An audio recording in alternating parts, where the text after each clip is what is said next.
আমি এখন বসে আছি সেন্ট মার্টিনের উত্তর বিচে।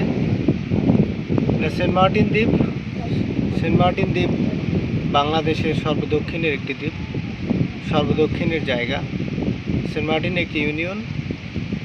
সেন্ট মার্টিন দ্বীপের আয়তন প্রায় 9 বর্গ কিলোমিটার। সেনাদ্বীপ সহ এটা হিসাব করলে প্রায় 17 বর্গ কিলোমিটার জায়গা। এখানে স্থানীয় জনসংখ্যা অনধিক 10,000। তো এই দ্বীপে যাতায়াতের জন্য আগে কক্সবাজারের টেকনাফ থেকে জাহাজে আসা যেত এবং স্থানীয় বাসিন্দারা কক্সবাজার টেকনাফ থেকে ট্রলারে যাতায়াত করে। গত 2 বছর হলো সরকার টেকনাফ থেকে যাতায়াত বন্ধ করে দিয়েছে।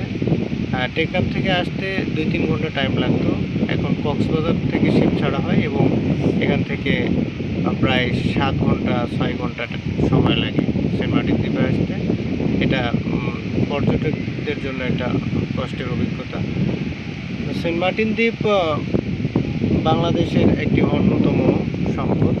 এটা বাংলাদেশে শুধু এই প্রবাল দ্বীপে একটাই আছে। সেন্ট মার্টিন দ্বীপ এই কোরাল পাথরের উপর বেঁচে আছে। এগুলো এক ধরনের অমেরুদণ্ডী প্রাণী। অতিরিক্ত পর্যটক বা দূষণের কারণে, প্লাস্টিক দূষণের কারণে এই কোরাল পাথরগুলো মারা যাচ্ছে। কোরাল পাথরের উপরেই শত শত সহস্র কোরাল পাথরের উপরেই সেন্ট মার্টিন দ্বীপ টিকে আছে।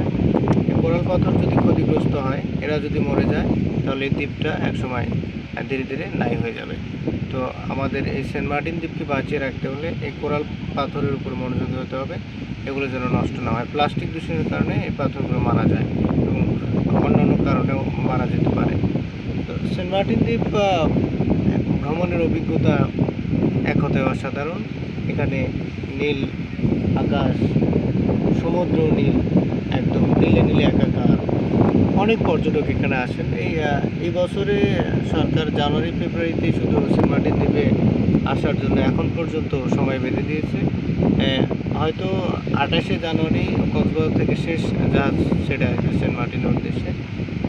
তো যারা এখনও আসেন নাই তাদের হয়তো আর সুযোগ হবে না সেন্ট মার্টিন এই বছর আর আসার। তো সেন্ট মার্টিন দ্বীপের নীলাভ সমুদ্র, নীল আকাশের মাঝখানে বসে আপনাদের সাথে এখানে কথা বলছি।